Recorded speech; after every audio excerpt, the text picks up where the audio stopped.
சொல்றான் பாருங்க. நம்பி கட்டுற கதையெல்லாம் எடுத்து போட்டு பம்பளுக்குறாங்க உடனே. எல்லாரும் நம்மள அவமானப்படுத்துறாங்கிறதுக்காக நாம இப்பவே இங்க இருந்து கிளம்பி போயிட்டோம்னா அது நாம எல்லாருமே சேர்ந்து மேகலையத்தை அவமானப்படுத்துற மாதிரி ஆயிடாதா?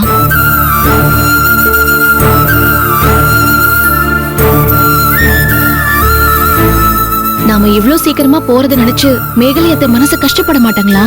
அவங்க சந்தோஷமா இருக்க வேண்டிய இந்த நேரத்துல நாமளே அவங்கள சங்கடப்படுத்தலாமா? இந்த யோசனையெல்லாம் இந்த தடுத்து நிறுத்தி வச்சிருக்கு.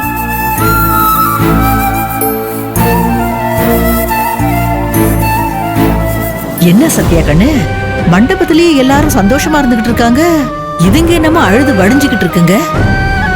அதுதான் எனக்கும் ஒண்ணும் புரியல. வா பாப்போம்.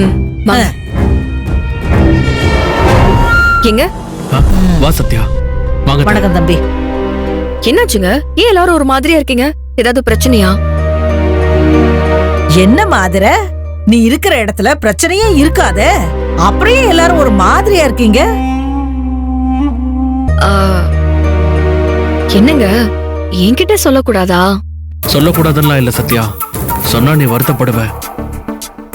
நாங்க இங்க வந்ததுல இருந்து யாருமே எங்ககிட்ட சரியாவே பேச மாட்டாங்க. அது மட்டும் இல்லாம ஆளாளுக்கு வந்து தேவையில்லாம எங்களை அவமானப்படுத்திட்டு இருக்காங்க. ஐயோ, என்னங்க சொல்றீங்க? அதனாலதான் நாங்க எல்லாரும் வீட்டுக்கு கிளம்பிடலான்னு பேசிட்டு இருக்கோம். ஆனா சித்தியை நினைச்சுதான் யோசனை பண்ணி இங்கே நின்னுட்டு இருக்கோம். மேகலத்தைக்காக நாம இங்க இருக்கலாம் தான், ஆனா இதுல இன்னொரு விஷயத்தையும் நாம கொஞ்சம் யோசிச்சு பார்க்கணும். மேகலத்தைக்காக நாம இங்க இருந்து மத்தவங்க எல்லாம் மேல மேல நம்மள அவமானப்படுத்திக்கிட்டே இருந்தா அத பார்த்தும் மேகலத்தை மனசு வருத்தப்படதானே செய்வாங்க. அதனால நாம அவங்க கிட்ட கூட சொல்லாம கிளம்பிடுறதுதான் பெட்டர். ஆதரே, எனக்கும் சத்யா சொல்ற யோசனை தான் சரின்னு படுது. நாம எல்லாரும் சொல்லாமையே கிளம்பிடலாமே, சொன்னாலும் விட மாட்டாங்க. நாளைக்கு அவங்க கிட்ட போன்ல பேசி அவங்கள சமாதானப்படுத்திக்கலாமா? சரிங்க பாட்டி, பேசுங்க. சத்யா கண்ணு, நான் போய் மேகலைய பார்த்து தலைய காட்டிட்டு வந்துடுறேன்.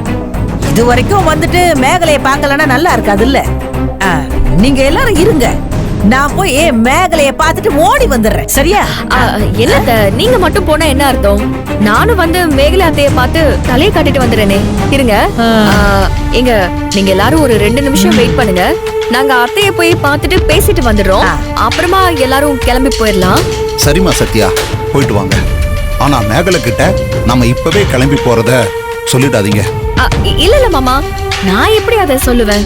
அத்தை கிட்ட மூச்சே விட மாட்டேன்.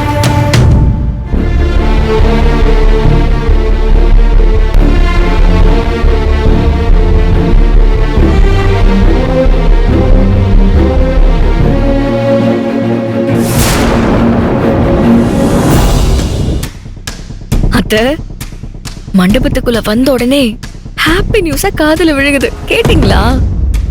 என்ன சொல்ற கண்ணு? ஆமா அத்தை, நாம எதுவுமே பண்ணலனாலும் அத்தை நமக்கு சாதகமாவே எல்லாமே நடக்குது. கவனிச்சிங்கல்ல?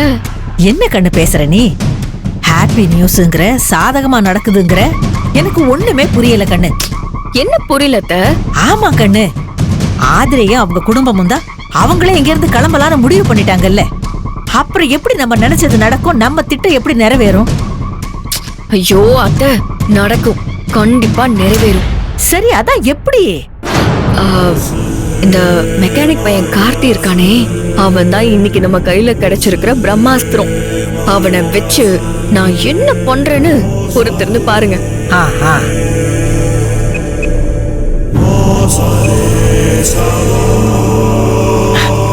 ஏன் கண்ணு, யாருக்கு போன் பண்ற?